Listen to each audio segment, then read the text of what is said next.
Dream home came true. Congratulations to Mr. and Mrs. Cancino. Hello everyone, isang nakaka-inspire naman po na story sa pagpapagawa ng bahay ang matutunghayan po natin sa episode na ito. Samahan niyo po ako at panoorin po natin kung paano po ito ginawa mula umpisa hanggang mabuo po ito at ma-fully furnish at baka ito na po ang disenyo ng bahay na gusto niyo rin pong gayahin at ipapagawa. Itong bahay ay modern design na rin po. Naka-modern design na rin po ang ceiling nito at napakaganda po ng loob ng bahay. Area site, this house po pala is located at Basista, Pangasinan, Philippines.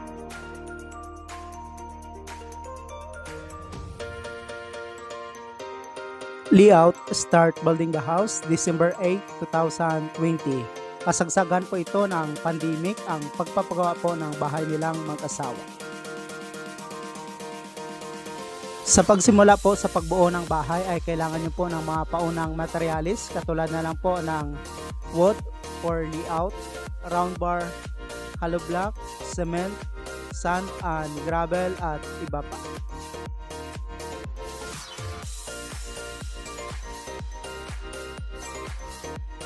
Itong poste po pala ng bahay ay mayroon pong 4 na 12mm na round bar na nakatayo. Standard po ang lahat ng mga materialis na ginamit at stirrup naman po nito na 10mm.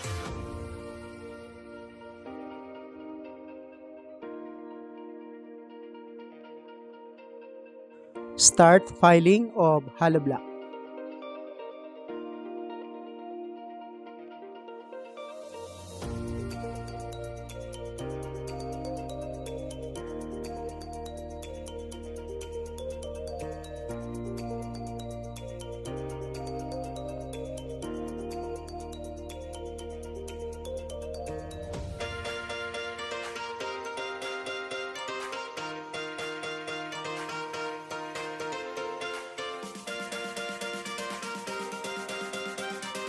Itong bahay po pala ay naka-steel trusses at rib type color roof, roofing na long span.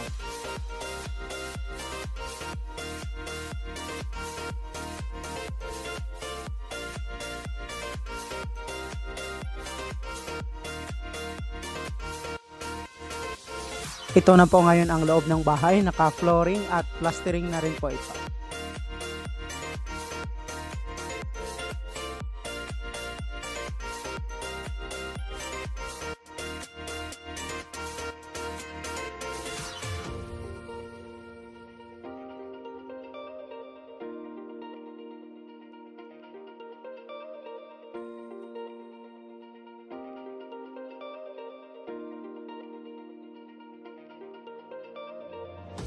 Itong bahay po pala nila ni Mr. and Mrs. Cancino ay paunti-unti din po itong tinatapos.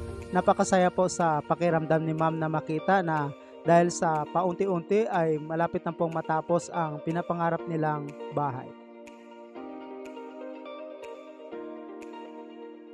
Ito na po ngayon ang bahay, nakapaglagay na rin po sila dito ng door at saka sliding window nito at nakabili na rin po sila ng mga ilang furnitures at appliances.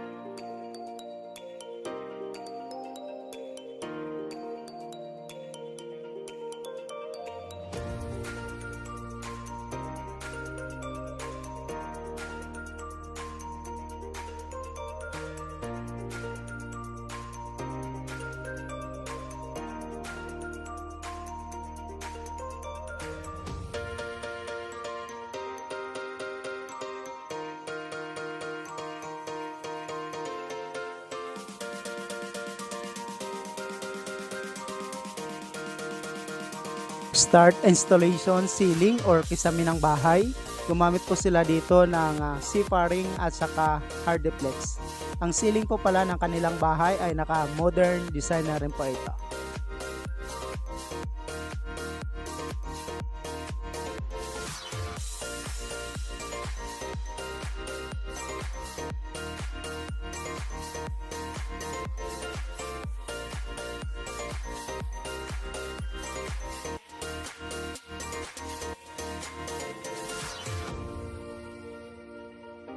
Paunti-unti na rin po nilang pinipinturahan itong bahay, labas at loob nito.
Ano po ngayon ang bahay? Maganda na po siya tingnan dahil naka fully furnished na rin po ito at ito po ang loob nito. Napakaganda po ng loob ng bahay. Itong bahay po pala ay mayroong 3 bedrooms at saka isang toilet and bath, terrace, living, dining at saka kitchen.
Building the house with all appliances and furnitures ay nagkakalaga po ito ng 1.3 million pesos or katumbas na 26,000 US dollar with labor.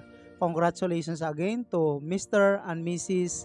Cansino from Pangasinan, Philippines. Ito po ang nabuong bahay sa halagang 1.3 million pesos kasama na po dito ang mga appliances at furnitures sa loob ng bahay.